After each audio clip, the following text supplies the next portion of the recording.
본문 말씀으로 하나님의 기준이라는 제목으로 말씀을 나눌 때에 하나님께서 은혜 주실 줄 믿습니다.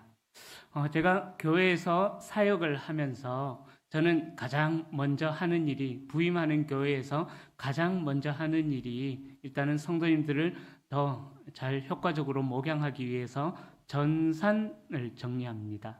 재적을 정리해요. 그래서 우리 교회에 실제 출석하고 있는 분들, 그리고 또 결석하고 있는 분들, 그리고 가끔씩 왔다 갔다 하시는 분들, 그리고 오랜 시간 동안 못 나오고 계시는 분들, 그렇게 그룹별로 나눠서 그렇게 프로그램을 가지고 재적 정리를 합니다. 그런데 제가 처음 우리 대구 성도교회에 부임했을 때 저희 교회는 재적 프로그램이 없었어요. 지금은 그 재적 프로그램을 운영하고 있는데 교회 요람으로만 성도님들을 제가 파악을 해야 됐었습니다. 그런데 실제로 교회 요람을 가지고 성도님들을 파악을 하려니까 구분이 될까요? 안 될까요? 솔직하게 안 되더라고요. 이분이 이분 같고 이분이 이분 같고, 아니 이분은 굉장히 젊으신데 실제로 만나보면은 연세가 많이 드셨고, 그래서 제가 아마 연초에 재적 프로그램을 정리하면서 우리 성도님들께 요청을 드렸던 기억이 있으실 겁니다. 사진 새롭게 업그레이드합니다. 다 찍어주세요. 그렇게 제가 요청을 드렸던 기억이 납니다. 그래서 지금은 이제 어느 정도 정리가 다 되어졌는데요. 아직까지 한 수십 년 전에, 그러니까 저로 이야기하자면 제가 올해 한국 나이로 53살, 윤석열 나이로 51살인데 저도 하여튼 오래전 한 7, 8년 전의 사진을 아직까지 써먹고 있습니다. 교회 재적 프로그램을 정리하면서 우리 성도님들께 사진을 받으면 정말 이분이 맞나 싶을 정도로 한 30대, 40대 하여튼 그때 사진을 보내주셨던 분들도 제가 기억이 납니다. 자, 왜 그럴까 생각해 보면은 청년들뿐만 아니라 어른들도 다 자기의 가장 아름다웠던 때, 가장 멋있고 예뻤던 때를 그렇게 간직하고 싶은 그런 마음들이 아마 있으셔서 그러실 것입니다. 다른 사람들에게 또 이제 나의 어떤 연로함을 보여주기가 불편한 그런 마음들도 아마 있지 않을까 생각을 해봅니다. 저도 마찬가지예요. 최근에 여권을 발급하기 위해서 사진을 찍었는데 도무지 마음에 안 들어가지고 내가 죄송합니다 이런 이야기해서 나도 늙었구나. 죄송합니다 이런 이야기해서 나도 이제 많이 변했구나 이런 생각들이 사진을 보면서 많이 들었습니다. 그래서 그 사진 찍어주시는 분에게 여기도 주름 좀 빼주시고 여기도 좀 빼주시고 머리숱도 좀 풍성하게 해주시고 하여튼 그렇게 요청을 드렸던 기억이 납니다. 저 역시 어느 누군가에게든 여권은 그 심사하는 분들만 보기 때문에 어디 보여줄 일이 없잖아요, 그죠? 그래도 아무런 상관이 없는 그분일지라도 그분에게만큼이라도 저의 예쁜 모습을 보여주고 싶은 그런 마음들이 있기 때문인 것이죠. 그런 말이 있어요. 사람들은 누군가를 선택할 때 첫인상에서 3분 만에 첫인상을 볼 때에 그 사람에 대한 평가를 내려버린다라고 그렇게 이야기를 합니다.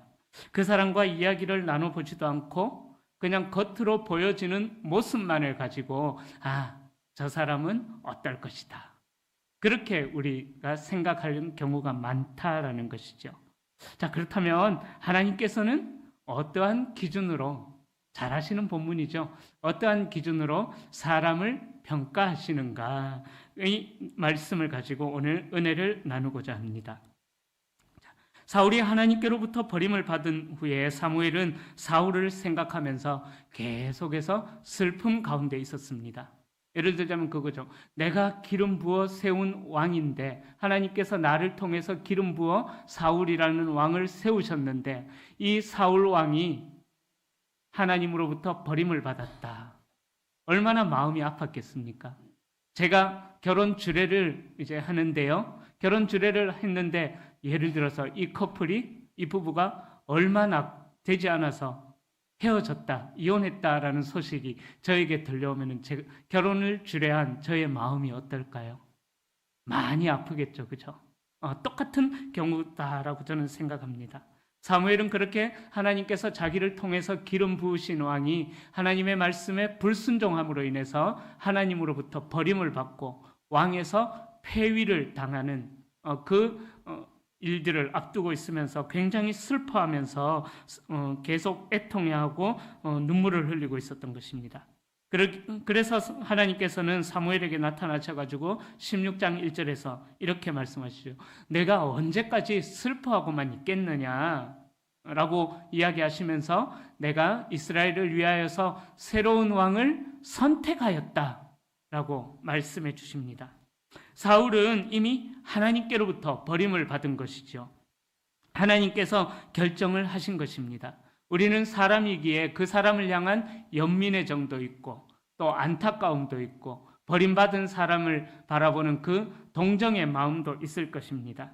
또 그 사람과 관계도 있고 또 때로는 내가 누군가에게 신세를 지기도 해서 그 하나님께서 이미 정리하신 관계도 우리가 정리를 하지 못할 때도 있다는 것이죠. 그러나 중요한 것은 하나님께서 그렇게 결정하셨다면 우리는 우리의 마음을 정리를 해야 된다는 것이죠.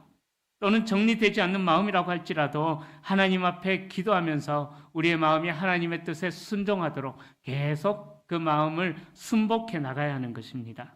만약에 하나님의 결정을 사무엘이 받아들이지 못하고 사울을 향한 연민의 정을 계속 가지고 있었다면 어떤 일이 일어났을까? 그죠? 오늘 본문에 나오는 이 다윗에게 기름 부은 사건도 일어나지 않았을 수도 있을 것입니다. 혹시나 이런 사무엘의 모습 계속해서 우리가 슬퍼하고 하나님께서 이미 결정을 하셨는데도 불구하고 우리가 계속해서 그러한 사사로운 정에 사로잡혀서 하나님의 뜻에 순종하지 못하는 순종하지 않는 그런 모습이 우리 안에 있지는 않는가? 이 사무엘의 모습을 통해서 우리가 또 돌아볼 수 있기를 바랍니다. 자, 그렇게 하나님께서 사울을 버리신 것을 이야기한 후에 하나님께서는 새로운 왕을 선택하셨다라고 말씀하시고 사무엘을 이새의 집으로 보냅니다. 6절에 보면은 이새와 그의 아들들이 다 도착합니다. 맨 처음으로 이새의 장자였던 엘리압이 사무엘의 앞을 지나갑니다. 사무엘이 엘리압을 보고 마음에 생각하죠. 여호와의 기름 부으실 자가 과연 주님 앞에 있도다. 하나님께서 말씀해 주시지 않으셨는데도 불구하고 사무엘은 자기가 그 엘리압의 외모를 보고 이미 마음의 결정을 그렇게 내려버렸던 것입니다. 사무엘은 아마 엘리압을 보고 이 정도 출중한 외모를 가진 사람이라면은 하나님께서 기름 부어 쓰실 거다. 오늘 하나님이 나로 이 엘리압을 순적하게 하나님께서 세우실 왕을 순적하게 만나게 하셨구나 라는 생각을 했을지도 모르겠습니다. 그런데 7절에 보면은요, 하나님께서 사무엘에게 아주 충격적인 말씀을 하셔요. 어떻게 말씀하셔요? 그의 용모와 키를 보지 말라. 엘리압은 한편으로 이야기하자면 아주 출중한 외모와 출중한 키를 가지고 있었습니다. 그러나 그는 하나님의 택하신 자가 아니었다라는 것이죠. 7절에 곧이어서 그렇게 말씀하죠. 내가 이미 그를 버렸노라. 사무엘 앞으로 엘리압이 지나가기 전부터 이미 엘리압은 하나님의 평가 기준에 하나님께서 세우신 그 평가 기준에 합격을 받지 못한 사람이었다. 이미 그를 버렸다라고 말씀하시는 것을 볼 때에 이 엘리압은 새싹부터 걸렀다라는 것을 우리가 생각할 수가 있습니다. 그런데 여러분, 옛날이나 지금이나 좀 생겼다 싶은 사람들, 제가 오전에도 말씀드렸죠. 지금 오전 말씀과 이어지는 거예요. 저처럼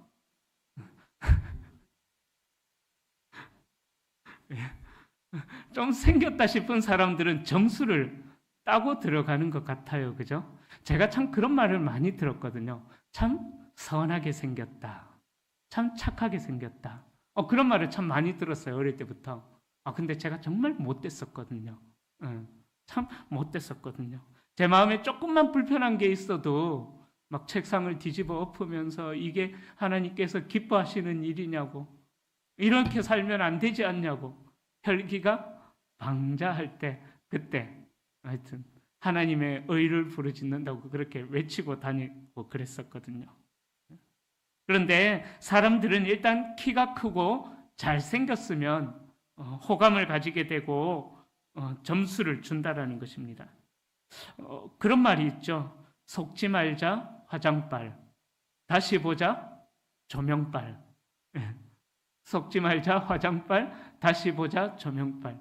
누가 이 이야기를 했는지 모르겠지만 기독교인이 한 게 아닐까, 믿는 사람이 한 말이 아닐까 저는 생각을 해봅니다. 여러분, 사람은 눈을 가졌기 때문에 피할 수 없는 일이라고 할 수 있겠지만, 그러나 하나님께서 보시기에는 그러한 외모가 하나님의 기준에 부합하는 것이 하나도 없다라는 사실을, 하나님께는 통하지 않는다라는 사실을 기억해야만 합니다. 제가 오래 살지는 않았지만 지금까지 살아오면서 보니까요, 외모가 좋은 사람이 어찌 보면 위험 요소가 훨씬 더 많이 있더라고요. 좀 잘생기고 예쁘다 싶은 사람들이 하여튼 좀 많이 복잡한 연애 시절들을 보냈더라고요. 저도 예전에 제 사진을 보여드렸잖아요.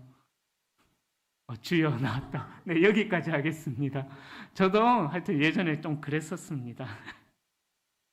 그래서 저는 저에게 아담한 키를 주신 하나님께 감사하고 있습니다.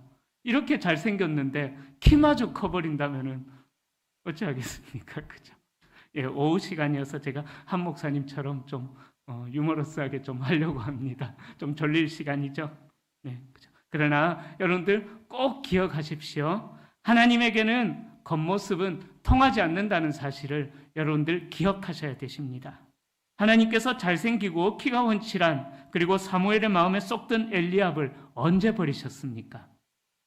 이미 옛날부터 엘리압은 하나님께 버림을 받았다라는 것입니다. 대선지자 사무엘이 보기에도 탁월했던 엘리압을 하나님께서 왜 이미 버리셨을까? 7절에 이야기하지요. 내가 보는 것은 사람과 같지 아니하니 나 여호와는 중심을 보느니라. 엘리압의 외모는 당연히 합격 점수였을지 모르겠습니다. 그를 따라올 자가 없었을 것입니다. 그러나 그는 경건의 모양은 거룩했을지 몰라도, 경건의 모양은 거룩했을지 몰라도 속사람은 경건함이 1도 하나도 없었다라는 사실입니다.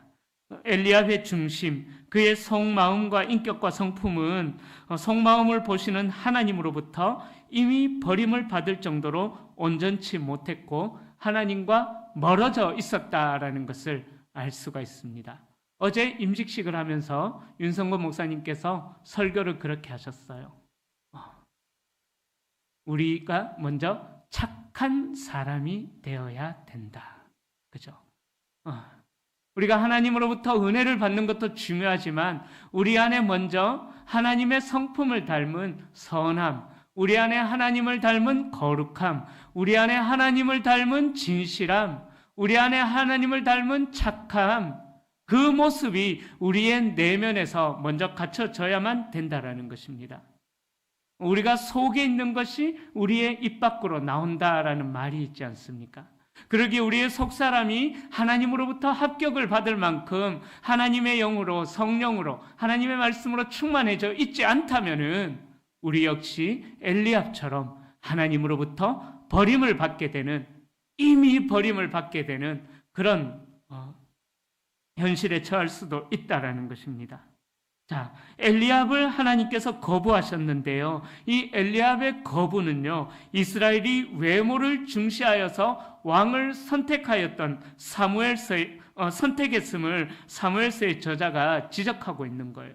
자, 첫 번째 왕이었던 사울을 선택할 때에 그 사울에 대해서 소개하기를 어떻게 소개하냐 하면은 그의 키가 훤칠하고 인물도 좋고 다른 사람보다 키가 한 자나 더 있었더라.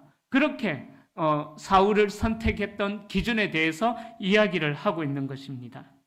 그리고 그렇게 선택된 사울도 그의 마음 중심이 하나님의 말씀에 순종하지 않음으로 인해서 버림받았다라는 것을 사무엘서의 저자가 다시 한 번 더 상기시키고 있다라는 거죠. 그러기에 두 번째 왕을 세울 때에는 그런 외모를 보고 선택하는 것이 아니라 흘러나오는 그런 어떤 보여지는 모습을 보고 선택할 것이 아니라 바로 그 속사람을 보고 선택을 해야 된다라는 것을 사무엘서의 저자가 이야기하고 있습니다. 사무엘로 하여금 똑같은 실수를 외모를 보고 선택을 해가지고 결국은 하나님으로부터 버림받은 사울을 만든 것처럼 그런 실수를 범하면 안 된다라는 것을 이야기하고 있는 것이죠. 경고라고도 할 수 있습니다. 자, 그렇게 장남부터 쭉 지나갑니다. 그러나 하나님의 마음에 든 사람은 없었습니다. 이제 막내 다윗이 사무엘 앞에 서게 되었습니다. 다윗은 어땠을까요? 다윗도 제가 조금은 이해가 되어지지 않는 부분인데요. 이 말씀이 다윗도 처음 소개하는 부분을 보면은 어떻게 소개할까요? 12절에 보면은 그의 빛이 붉고 눈이 빼어나고 얼굴이 아름답더라. 다윗도 이렇게 소개하고 있어요. 그죠? 하나님이 좀 전에는 중심을 보신다 해놔놓고 그의 외모를 보지 말라 해놔놓고 다윗을 소개하는 부분에서는 얼굴빛이 붉고 무슨 말이냐면 애기들 얼굴처럼 그렇게 아름답다라는 거죠. 예, 눈도 빼어났다. 그죠? 좀 모르겠습니다. 이 부분은 아직 제가 어떻게 해석해야 될지는 모르겠는데 어쨌든 이 말씀으로 해석하는 것이 아니라 저는 다윗이 하나님의 마음에 하나님께서 합격 점수를 주신 이유를 사도행전 13장 22절에서 저는 발견합니다. 사도행전 13장 22절에는 이렇게 이야기해요. 내가 이새의 아들 다윗을 만나니 이는 내 마음에 맞는 사람이라 내가 그 뜻을 이 다윗을 통해서 다 이루게 하실 것이다 라고 사도행전 13장 22절에서는 말씀하고 있는 거예요. 그러니까 엘리압은 이미 그 마음 자체가 하나님으로부터 버림받을 정도로 하나님의 기준에 합격하지를 못했지만은 그러나 다윗은 하나님의 기준에 쏙 들은 사람이었다. 그의 외모와 상관없이 그의 보여지는 모습과 상관없이 하나님의 기준에 합한 사람이었다라는 것을 다윗을 두고 이야기하고 있는 것입니다. 자, 바로 다윗이 하나님의 마음에 든 이유는 그렇게 하나님께서 세우신 기준에 합한 사람이었다라는 거죠. 그렇다면은 하나님의 마음에 합한 사람의 기준은 무엇일까? 일단은 앞의 말씀을 기억하고 계셔야 돼요. 용모와 신장이 빼어난다고 할지라도 그것은 하나님의 기준에 부합한 것이 아니라는 것입니다. 비록 부족하고 연약하다고 할지라도 그 중심이, 그 사람 마음의 중심이 하나님의 마음과 일치한다면은 내가 생각하고, 내가 바라고, 내가 추구하고, 내가 소망하는 것들이 하나님께서 제시하시는 기준과 일치한다면은 그 사람은 하나님의 마음에 합한 사람이다라는 것을 우리에게 이야기하고 있는 것이죠. 고린도전서 1장 26절부터 29절에 보면은 하나님께서 사람을 쓰시는 원리가 나옵니다. 하나님께서는요, 세상에 아무리 천하고 멸시받고 없고 미련하고 약하고 부족하다 하더라도 그 중심이 하나님의 마음에 합하기만 한다면은 하나님께서 그 자를 들어서 하나님 나라의 영광의 도구로 사용하신다라는 거죠. 그런 성도님들, 그러기에 분초의 삶이 불꽃 같은 눈으로 우리를 지켜보고 계시는 하나님 앞에서 살아갈 수 있기를 축원합니다. 날마다 하나님 앞에 우리의 마음을 드러내놓고 우리의 마음이 하나님의 마음에 합한 심령이 되기를 소망하시기를 바랍니다. 저는 그런 기계가 좀 있었으면 좋겠어요. 엑스레이를 비추면은 그 사람의 속이 다 보이잖아요. 그죠?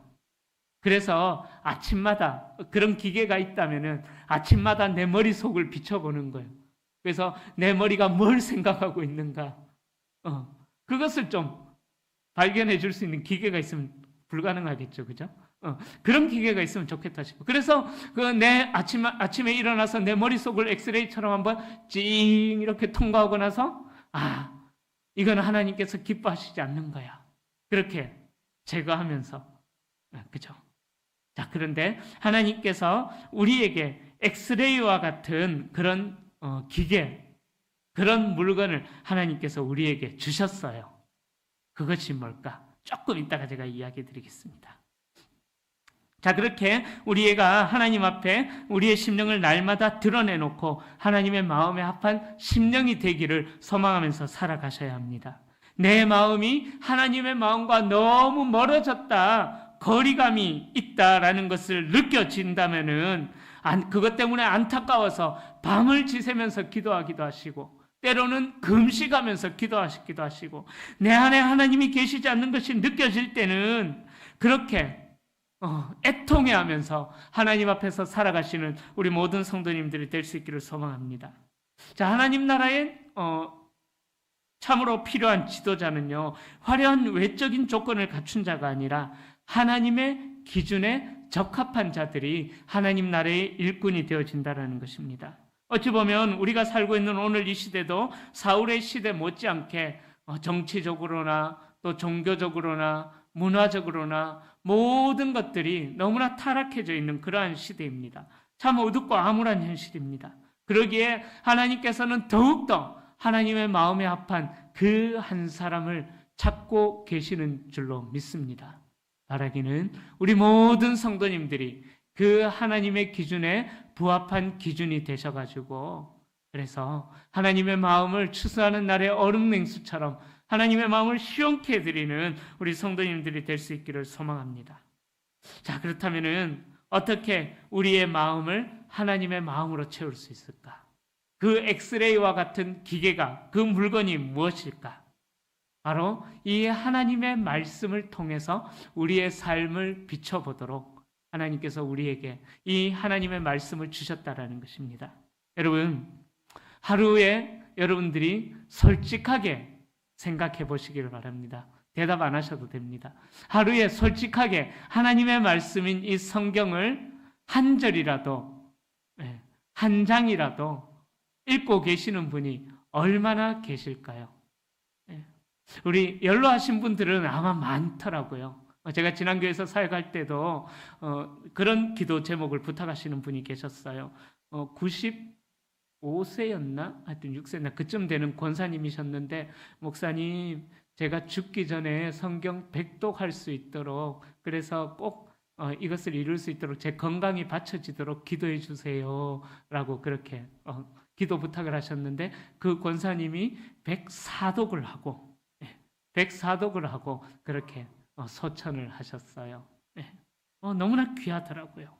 다른 것 기도하는 것이 아니라 하나님의 말씀을 내가 읽지 못하는 일이 없도록 기도를 요청하시는 그 권사님을 보면서 목회자인 저보다 낫다. 우리 목사들이 너무 바빠서 하나님의 말씀을 읽을 시간이 없는 것이 참 우리 목회자들의 어찌 보면 참 안타까운 현실이에요. 제가 지난 주간에도 영상을 만든다고, 오전에 보여드렸던 영상을 만든다고 새벽 2시까지 날마다 그렇게 처음 해보는 거니까 막 네이버에서 이런 효과는 어떻게 놓고 저런 효과는 어떻게 놓고 막 검색해가지고 그렇게 겨우겨우 만들었거든요. 어제 오후까지 그렇게 금요일 저녁까지 그렇게 만들었던 기억이 납니다. 금요일 밤까지. 여러분, 자, 하나님께서 우리에게 올바른 삶, 하나님께서 제시하는 기준에 합한 사람으로 살아갈 수 있도록 하기 위하여서 우리에게 성경을 주셨는데요. 우리 119편, 시편 119편 한번 펼쳐보시겠어요? 성경 중간쯤 펼치면은 119편이 나옵니다. 자, 119편을 펼쳐놓고 말씀을 계속 듣겠습니다. 자, 이 시편 119편도 다윗의 시입니다. 누구의 시라고 기록이 되어져 있지는 않지만 이 119편도 다윗의 시예요. 그런데 이 시편 119편을 보면은 다윗이 얼마나 하나님의 말씀을 사모하면서 살아가고 있는지 그것을 알 수가 있습니다. 자, 눈으로 한번 따라와 보십시오. 하나님의 말씀을 얼마나 사모하는 다윗의 마음이 표현이 되어 있는지. 자, 1절에 행위가 온전하여 여호와의 율법을 따라 행하는 자들은 복이 있으며, 2절에 여호와의 증거들을 지키고 전심으로 여호와를 구하는 자는 복이 있도다. 3절에 참으로 그들은 불의를 행하지 아니하고 주의 도를 행한도다. 175절까지 언제 다 했지? 자, 보셔요. 4절에 주의 법도, 5절에 주의 율례, 6절에 주의 모든 계명, 7절에 주의 의로운 판단, 8절에 주의 율례, 9절에 주의 말씀, 10절에 주의 계명. 다 보이시죠? 11절에 주의 말씀, 12절에 주의 율례, 13절에 모든 규례.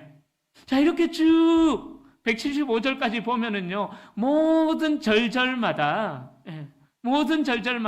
주의 규례, 주의 율례, 주의 법도, 주의 말씀, 주의 도, 이렇게 다 표현이 되어져 있어요. 그러니까 시편 150편 중에서 다윗이 지은 시도 73편이나 됩니다. 이 시편, 다윗이 지은 73편의 시를 읽어보면은요, 다윗이 모든 삶의 순간에서 얼마나 하나님을 사모하면서 또 하나님의 말씀을 사모하면서 살아가고 있는지 우리는 알 수가 있습니다. 대표적으로 그런 말씀이 있죠. 사슴이 시냇물을 찾기에 갈급함 같이 내 영혼이 주를 찾기에 갈급하나이다. 나 곧 내 영혼이 여호와를 기다리며 그 말씀을 바라는도다. 파수꾼이 아침을 기다림보다 내 영혼이 주를 더 기다리나니 참으로 파수꾼이 아침을 기다림보다 더 하도다. 다윗은 자신의 삶의 모든 상황 속에서도, 또 사울에게 쫓겨가는 그 죽음의 위기 속에서도 다윗은 자기의 생명을 구원하기를 위하여서 기도했던 것이 아니라 내가 주의 말씀을 떠나지 않기를 다윗은 기도했다라는 것입니다.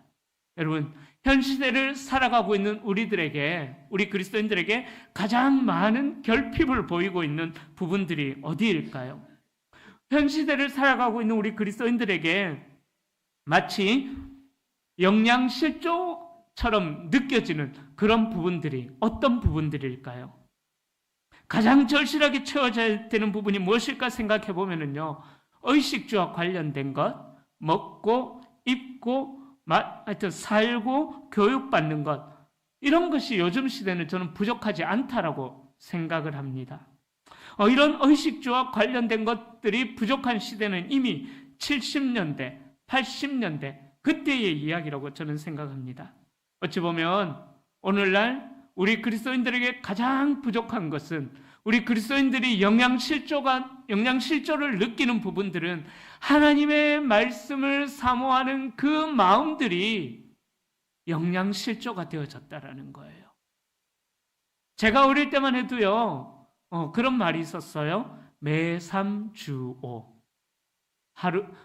월요일부터 토요일까지는 하루에 3장씩, 주일에는 5장씩. 그래서 매삼주오라는 그 구호를 외치면서 어떻게든 아둥바둥 하나님의 말씀을 읽으려고, 매삼주오 하면 1년에 1독 한대요.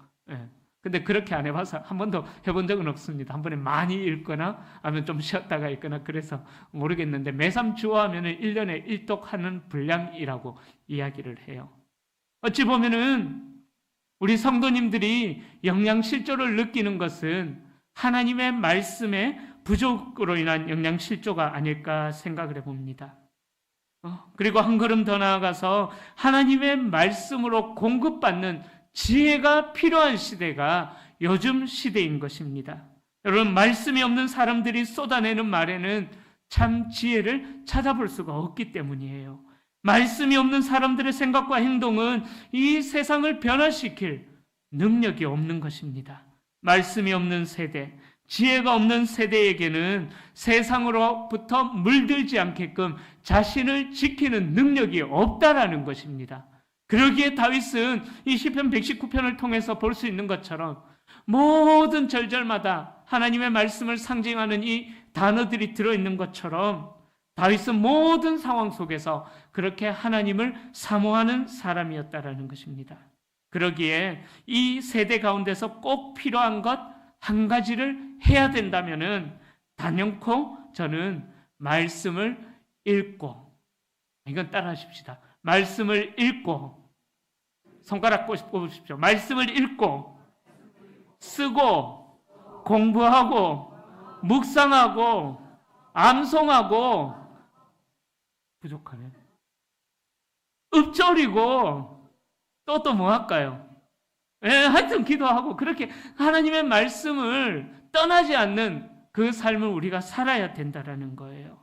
말씀드렸던 것처럼 하나님의 말씀이 없는 사람들에게는 이 세상을 살아갈 지혜가 없기 때문이라는 것입니다.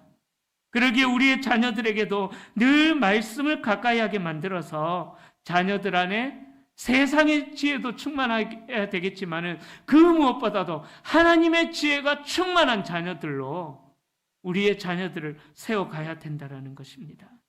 오직 하나님을 경외하는 마음으로 충만해지고 하나님이 부어주시는 지혜로 변화를 받아서 세상을 그리스도에게로 인도하여 그리스도의 제자를 만들어 하나님께 영광 돌리는 교회로, 성도로 우리가 세워져 가야 된다는 것입니다. 이제 말씀을 정리합니다. 여러분, 하나님 나라에 참으로 필요한 지도자는 화려한 외적인 조건을 갖춘 자가 아닙니다.